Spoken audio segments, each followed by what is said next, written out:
How's it going, everybody? Welcome back to Set 6, and today we're going to continue the process of me catching up on everything. That's what we've got going on, continuing the process. Now, this video is, I was kind of trying to plan it out and structure it and things like that, because I've got two interviews, one of them from GameSpark.jp and one of them from Game.watch.jp. So, a couple of Japanese interviews, Google Translate's working its ass off for me, and I figured, considering it is only going to be a Google Translate job, we'll just read through it. We'll just casually read through it, take it easy, see how far we get with it. Because, you know, they're quite chunky interviews, they're not small. So we'll take a little bit of time, we'll work through them, we'll see what pertinent information there is. I'll probably cut a few bits here and there. I'll try and remember this time to leave the link to the interviews in the description so that you can go and check them out yourself. And then I think I'm nearly caught up after I've done these two. I think once I've done these two, I've got that Samsung thing to look at. They did like an interview on a Samsung stream. And I've got another interview on the Squeenix website to look at. And then I think I'm caught up. So we'll see.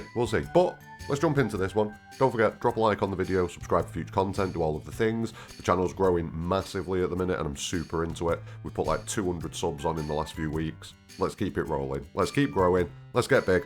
Because the bigger I am, the more likely it is that Squeenix will send me a copy of that demo. And I really need to play as Sephiroth right now. Please, Squeenix, please. But anyway, let's jump into this. So the first one that we're going to look at, we're going to look at the... What should we do? Should we do GameSpark or Game Watch first? We'll do GameSpark. We'll start with GameSpark. So this is an interview where they're chatting to, from what I can see, it's Hamaguchi, Nomura, and Kitase again. And we're just going to jump straight into it. So the first comment is that the work only goes up to the Forgotten City, and just for clarification on my translate, this says Forgetful City, so you can see that I'm going to have to fill the gaps in a little bit here. There may be some mistakes due to me not being Japanese and Google Translate not being Japanese. We'll see how it goes. But yeah, it says that the game goes up to the Forgotten City. Is it okay to understand that this includes many scenes that the players are interested in? So should we expect to see Aerith's death, basically? That's what he's asking. That is what he's asking. The interviewer continues to ask about how in FF7 Remake the story unfolded and it was different, there were differences, things were changed, and basically just flat out asks, is it a parallel world, kind of? Like, he says that Remake kind of panned out as if it was a parallel world, and can we see this story being the same as the original, or is it going to be a story where things kind of go off on a tangent more? So, basically the crux of the whole project. That's what he's asking about here. And Kitase responds that, yes, it goes up to the Forgotten City. Please check it out by playing the game to see what happens. Usual marketing speak, and I'll get to that in a minute as well. But he says, basically the storyline of the game progresses according to the original, but the order in which locations are visited has been adjusted to match the trilogy, something we already know. There are also some developments that differ from the OG, as seen in the trailer where Zack and Cloud visit Midgar, and that's very, very early days. This is just them confirming, expect more of the same. Expect it to be sort of the OG, but with other stuff going on that could dramatically change things at any point. That's pretty much what we should be expecting. And then Nomura steps in and says, at this point when people say that it's a parallel world, it's difficult to answer in the affirmative, but please look forward to some surprising developments in this work. So Nomura flat out saying like, yeah, shit's gonna go down, bro. That's pretty much what he's saying. And it is a continuation of the muddy messaging from the developers where it's like, oh yeah, it's gonna be the same, but it's not. You know, that kind of vibe. And it's causing a lot of confusion. If you've played through the game and everything like that, you cannot avoid the changes. You cannot ignore the changes that go down in Remake. If you do, I feel like it's copium to a certain degree. I feel like you're just like, no, it is the OG, honest, they've not lied to us. I feel like that's the kind of thing. And I'm not saying that they've lied to us in a bad way necessarily. Like, they're trying to market a game. They're obviously not going to tell us what the deal is. Yeah, I like, they're being purposefully ambiguous about things here. Or they're purposefully sending out mixed messages so that we don't know what's right. And it's causing a lot of confusion. So yeah, it's more of the same.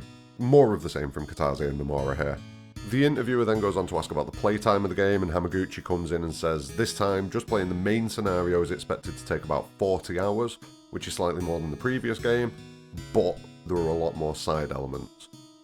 it is estimated that it'll take more than 100 hours to enjoy everything. So to do the main content and the side content, 100 hours. That's about what I expected. Story-wise, about 40 hours seems about right. You've got to remember everything like Chocobo Racing and the Battle Square and all of that sort of business. Mog's House, so happy about that. But all of this stuff is superfluous to the actual game. It's extra stuff. It's not part of the story. It's the stuff, it's the playground of Final Fantasy VII, basically.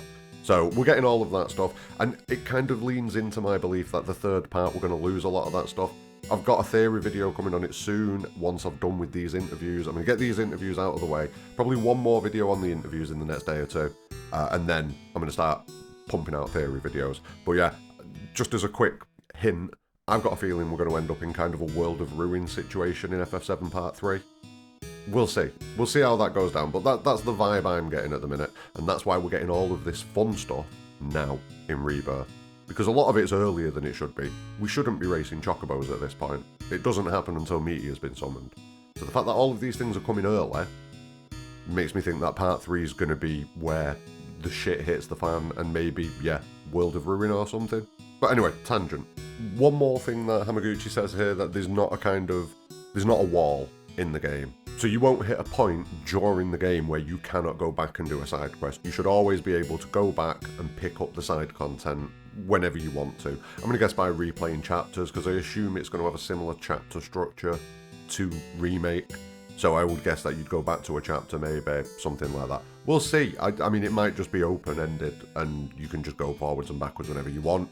That'd be preferential. I wasn't the biggest fan of the chapter setup of Remake, but I can see why it was needed in Remake, you know, in Midgar. Now we're in the open world. I'm kind of hopeful it's a little bit more open. And at least that the chapters maybe are bigger and like hold a lot more in them. We'll see. We'll see. Now, an interesting point here is that as the scenario progresses, some characters may disappear due to changes in the situation. But even in such cases, we create substitute characters to ensure the players can enjoy the game without losing opportunities. Zack is going to replace Cloud. Like, seriously, man, they're dangling this. They keep dangling, and they've not really suggested as much in this, but when you couple this with a lot of the other stuff, yeah, we're going to end up playing Zack and we're going to end up losing Cloud.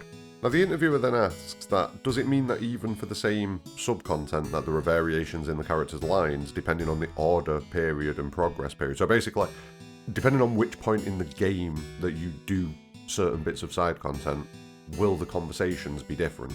And again, Hamaguchi says, if anything, we're making adjustments to ensure consistency so that you can enjoy the quest, but I'd be happy if you could enjoy them to the fullest, even with their differences. If you're a player of the original, you'll know that some characters change their tone midway through the game, so we were very particular about recording their lines at each branch.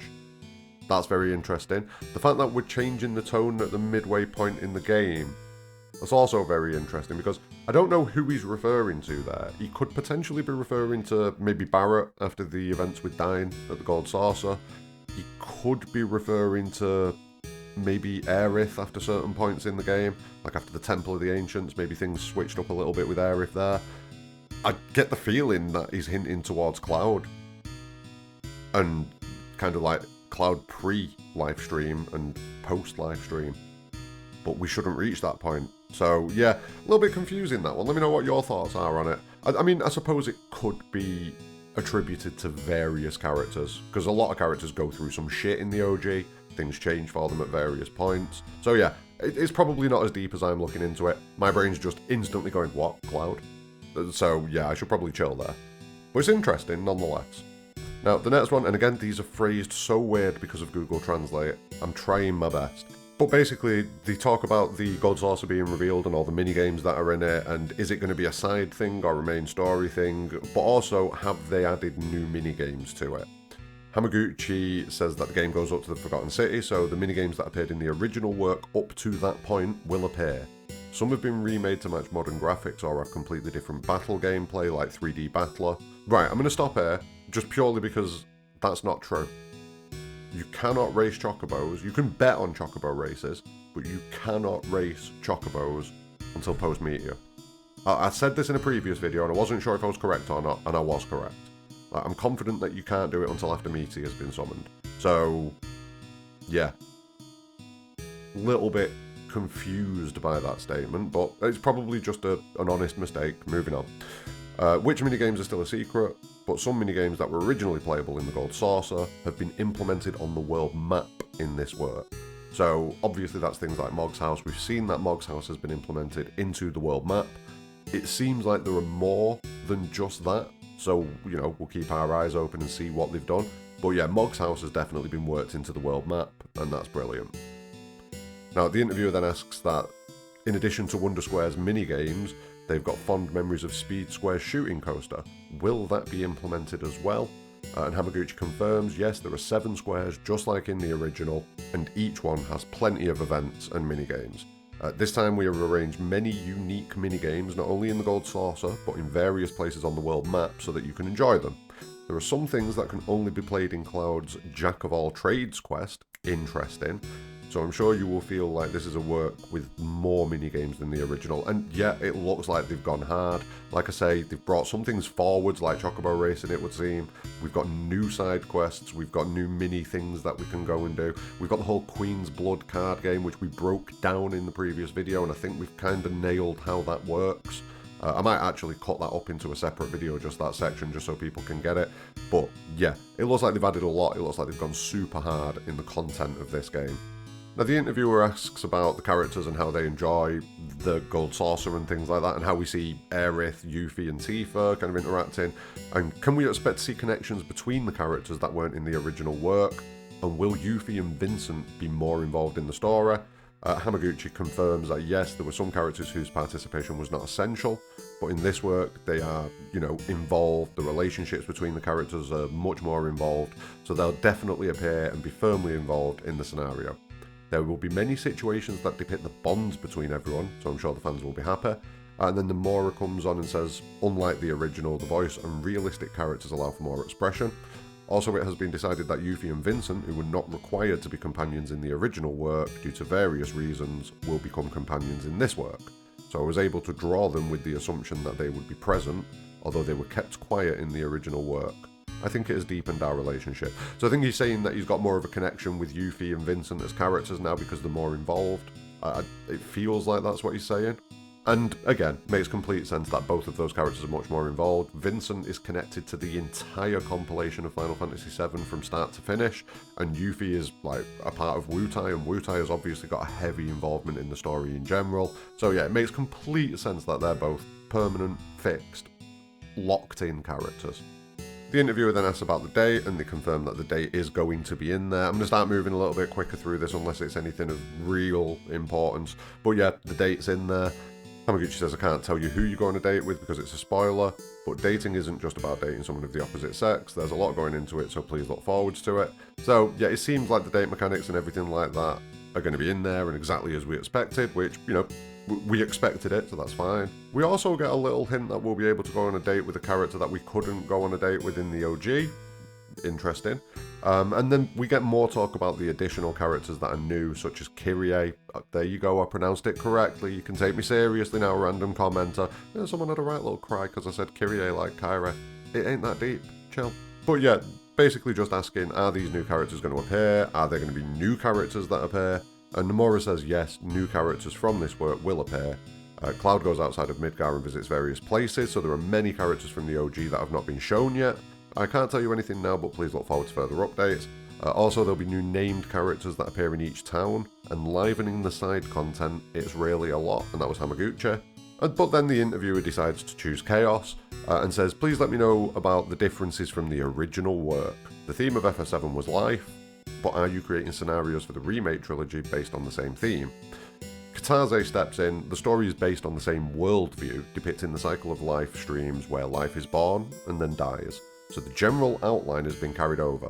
So basically saying it's going to be, even if it's a different game, the themes are still there. They're just going to be additional themes woven into it. So yeah, Kitase saying the obvious thing there. And then the interviewer continues, asking about how Nomura came up with ideas and Kitase and Nojima came into ideas for the scenario originally, and asks how is it made this time. And Kitase says this time we're working on the basis of the original work, with Mr. Nojima, Nomura, myself and Matomu Toriyama also working as a text editor on the game, and those 4 people are the core of the work.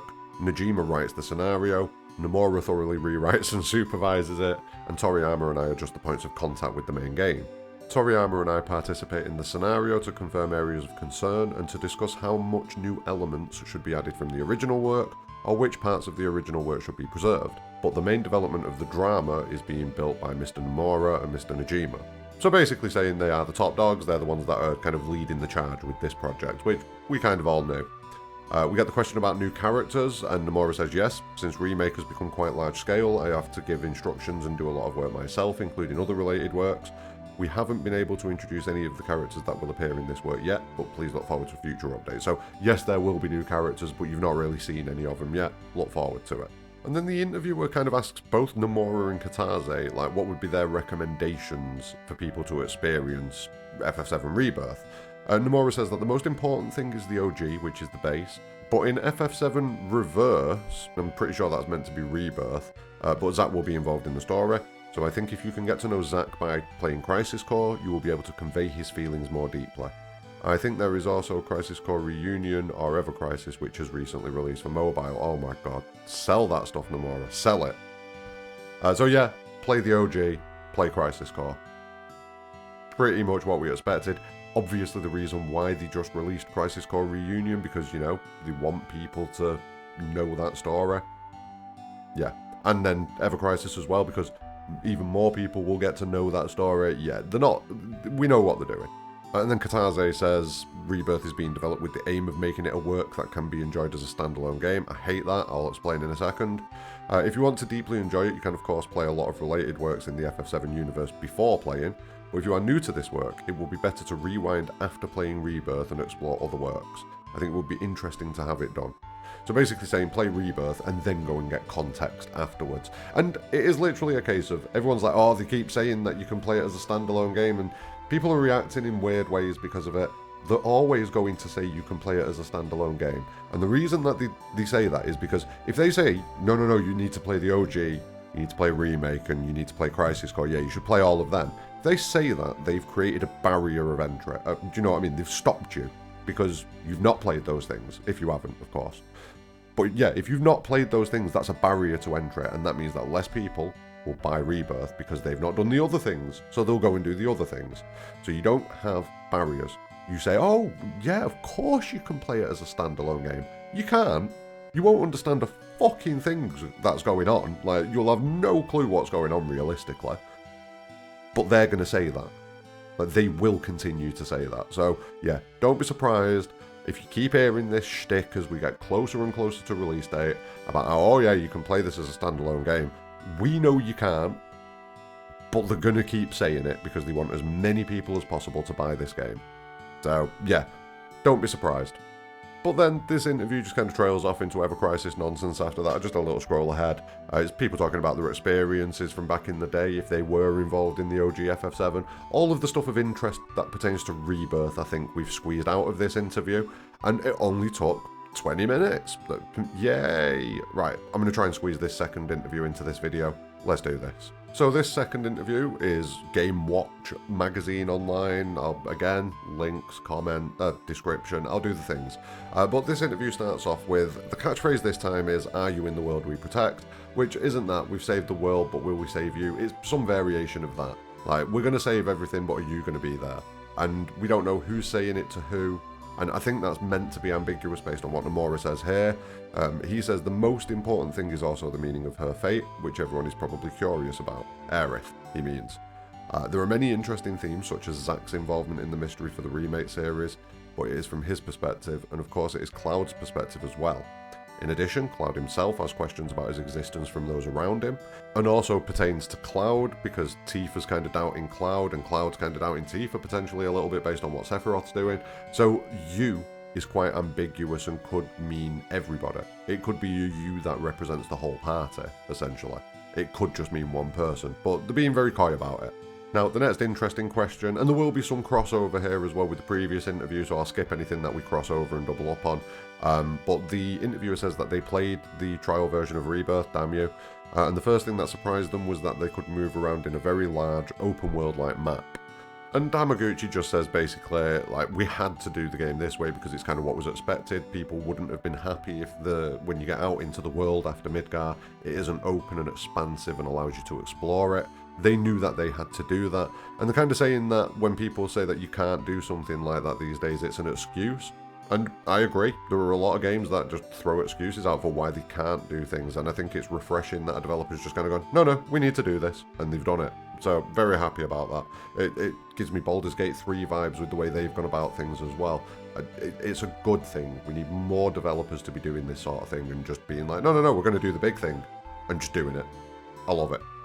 The interviewer asks about the world map and how there's like height elements included, so you know the topography isn't just a flat landscape, you can climb up on things and everything like that. And Hamaguchi confirms that's definitely the case. Various areas are going to have various things that we can do, various different levels that we can explore, like things that we can climb up on, things that we can go down into. Also, he talks about the chocobos and how they've got various abilities, which if you've played the OG, you know about that. Different coloured chocobos have different abilities and skills. Some can climb, some can walk on water. Apparently some can fly. Very into that. But yeah, in general, just talking about the world map and how you traverse it and how they've wanted to put as much interesting stuff into the world map as they can do. We also then find out that there'll be more than 3 types of chocobos. Each chocobo has the ability to explore the world map, and there are places you can't go to or explore without using chocobos, so I'm glad that we've kept that. We also get confirmation that the vehicles themselves are close to the original, so those that have played the OG will understand, but in the latter half of the game you'll be able to play and sail the ocean. Tiny Bronco confirmed, which means Sid confirmed. Whether or not he joins us remains to be seen, but we should get Sid. So, excellent. Excellent. I'm all about that. Now, we get a lot of talk about gameplay and things like that, which we've already covered in other videos. We talk about how much game there is, 40 hours of main story, 100 hours if you do all the side content. We talk about how characters have synergy actions and combos and things like that. There's all kind of stuff that we've already gone over, that we've already seen. So I'm going to skip past that. We get to a question that asks about the story and how it is often said that the second film in a movie trilogy is a masterpiece, or the masterpiece. This is the second work, but from the creator's perspective, what is the position of the second work? And Kitase says that in that sense, it's the first movie, so there's no need to explain the character descriptions. The advantage is that you're already well known, so you can get the story into gear from the beginning. After all, in order to carry over the interest of the audience to the third and final work, the story of the second work is completed to some extent, while building a mystery that will make people look forward to the next one. So it is a work that can be completed in one work. I think this is a different and more interesting way to make it. In that sense, I think it gives off a feeling of being a masterpiece, something that wouldn't normally happen, and I hope this version of FF7 Rebirth will be something like that. So, my take from that is that we're going to get a lot of resolution to a lot of things in Rebirth. A lot of stories are going to be tied up and wrapped up, but then something is going to happen that is going to set up the third game, which is kind of standard and what you'd expect in general, but just the way he's saying it kind of feeds into my belief that we're going to get a lot of closure on things, we're going to get all the fun stuff out of the way now, and then we're going to end up in a very bad situation in the third game. Something is going to happen at the end of part 2 that's going to set the stakes. I mean, it's that usual kind of story pattern kind of thing, you know, the way that stories are built. You know, you have your characters, you introduce your characters, then you set your stakes and everything like that. Then you have like a massive low point where it seems like everything's going wrong and the world's going to end, so that then you can have that triumphant victory, you know, the hero's journey, that kind of thing. I've probably just butchered it, but you know what I'm saying. And I think that Rebirth is going to be that finishing in tragedy kind of moment. Whether or not it's Aerith, somebody else, the world, who knows. But I get that feeling that part 2 is going to end in a very tragic, very tumultuous situation that's going to set up game 3. So the interviewer then asks another interesting one where he's talking about how Crisis Core Reunion was released and everything like that, but how Rebirth essentially changes Crisis Core story, which it does because Zack survives and continues on.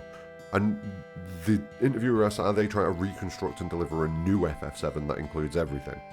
Now, Nomura says that first of all, Zack was a mysterious character who wasn't mentioned much in the original work. Crisis Core is complete on its own, and I wouldn't say it's essential for FF7 Rebirth, but I think it's the most suitable for getting to know Zack as a person.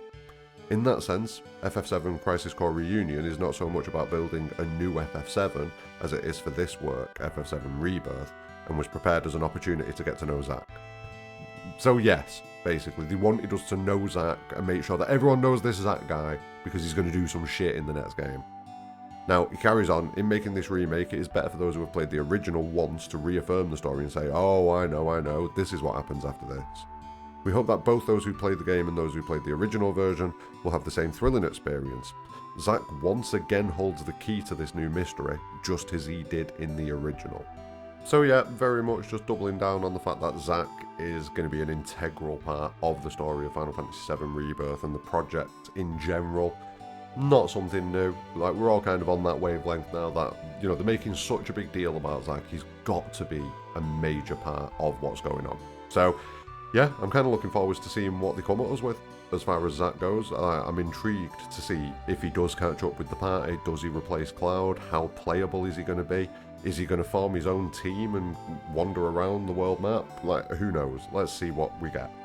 And literally in the next question, we get this suggestion where the interviewer asks, like, will the story of Avalanche and other things be included? So, you know, like we had that original Avalanche content in Remake. Will we get similar stuff like that with other groups and maybe more Avalanche stuff? And Nomura says that the work explores various characters in depth, and as the world has expanded, such elements are included in each region. So yeah, we're going to stumble across a lot of things, we're going to explore a lot of narratives that are new. But this next bit is the most interesting. He says, while Cloud and the others are following the original story, I think Zack will be in charge of a new story this time. That's a very interesting point. A lot of this is kind of leaning into the two timelines theory as well. I'm lost on the timeline thing at the minute. Like, genuinely lost. It's hinting heavily towards both still. Like, I need to sit down and like regather all of my information and my thoughts once I've caught everything up. But yeah, it just feels like they're hinting to both in various different ways. Like, they're not settling on one or another. Like, it's still quite ambiguous. The interviewer then asks about Zack and does this mean that Zack's got a lot of fun parts in the story this time? And Nomura says, well then, Hamaguchi would like to talk about that, lol. And Hamaguchi says, I'll get to the core of it. Come on now. Come on now, Hamaguchi. Take it easy. Chill. Can't pun like that. But he says if you play the game, you'll get to experience Zack, and there's a lot of fun to be had. So again, confirmation, we are going to play as Zack, we are going to control Zack, and there's going to be some shit going down. So yeah, I think all of the people that are saying Zack is dead and he's not alive, I think that's out the window now, if I'm being completely honest with you. I mean, I think the trailer buried that. But yeah, I think it's just completely out of the window. He is alive. He is in the world. We've had interviewer comments that have flat out said he is alive. So yeah, it's just where and when. And I think it's present day at the very least because of everything that we've seen. But anyway, I'm going off on a tangent. I'm going to stop. No tangent. No. The interviewer then asked if there are any plans to announce elements that have not been revealed at this time. And Nomura said that actually every time we make a trailer we have a concept, and this time we were asked not to make the trailer too mysterious, which is what we knew originally anyway. This was going to be more of a gameplay focused thing that everyone can get a lot out of this trailer. It's not going to focus on the mysteries or anything like that. So we knew that.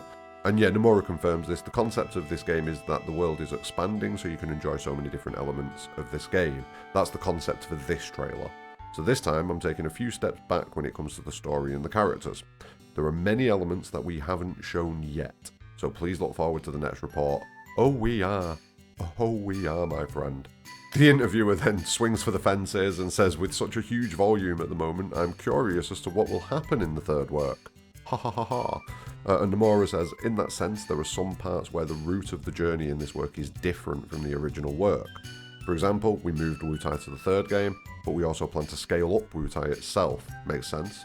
The main scenario for the third game has already been completed, so we are currently figuring out the characters that will appear, but it looks like it will be even more gorgeous than the current one.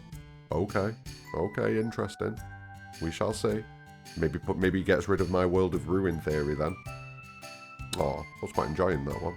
Boo. And then we get each person's wrap-up comments. So Kitase, this work is the second work in the trilogy, so the story is expected to develop more rapidly, or rather very dramatically. I'm sure all the fans of the original work have high expectations, wondering what that scene will be like. We all know what he's talking about, and this work is designed to meet those expectations. Also, even if you haven't finished the previous work in terms of story, you can now review the previous work in the form of a digest within the game. In terms of products, we also have a twin pack, blah blah blah blah blah. So yeah, same old stuff, like, if you want to enjoy the story, you can do so there as well. So I think you can enjoy the story of Rebirth. Basically saying, oh, you can buy Remake as well if you really want to play that, but you could just play Rebirth. Like, they just try to get people to buy whatever they will, basically. So yeah. Hamaguchi, the title of the previous game was to let the user experience the game with the story as the main focus. There are a lot of people who like and appreciate this kind of thing, so the story of this work is larger than the previous work and is more elaborate than the previous work. And then he continues to talk about how much side content there is in the game, nothing narrative in there. And then Nomura, the remake of the previous work, is a story set in Midgar. And this time we go out into the outside world and truly begin our journey. Originally, the FF7 series itself has multiple works, including those depicting the past and those depicting the future. So in that sense, I think that if you want to start with this work, you will have no problem. There it is again. As for what happened before the story before this work, as I said earlier, there is a digest included, and there are many ways to find out if you want to find out. I think that Ever Crisis, which is blah blah blah, right, so he's pushing Ever Crisis there. That's the end of that interview. And that's all of the info that we can get from there. So, I mean, for me, it's very much confirming that things are going in the direction that we expected things to be going. Zack's going to be majorly important. Things are going to change for certain characters part ways through the game. Fully expected. Yeah, both of these interviews, they give us a lot of information, but a lot of it is kind of expected stuff. It's confirmation of things that we kind of already knew. I feel like the Game Spark interview had a little bit more juiciness in there. I feel like there was a fair bit of juicy stuff in there. The second interview just kind of rehashed some of the less juicy stuff from this interview. Yeah, the second interview wasn't that much, but I think the Game Spark interview, that was definitely interesting. There was a lot of stuff that was put into that. And I'm probably going to read through it again. Like I said, I'm going to leave the links in the description below. Make sure you've got Google Translate or something similar so that you can translate it. The next things for me, I'm going to look at the Samsung stream and then the final interview on the Squeenix website. And I think I'm up to date then. Let me know if there's more stuff that I've missed, because I guarantee there is. Just let me know if there is more stuff that I've missed. But yeah, I'm going to end this video now. It's been going for 32 minutes. YouTube will not like this. The algorithm probably won't push it. So yeah, drop a like on the video. Help it get moving. Subscribe to the channel for future content. Keep an eye out for the additional stuff that's going to be coming. And probably by weekend, we'll be starting the actual theory crafting and getting into what this info kind of informs us about. But yeah, for now, that's going to be the end of it. So like, sub, do all of the things. But more importantly than anything, have a great day.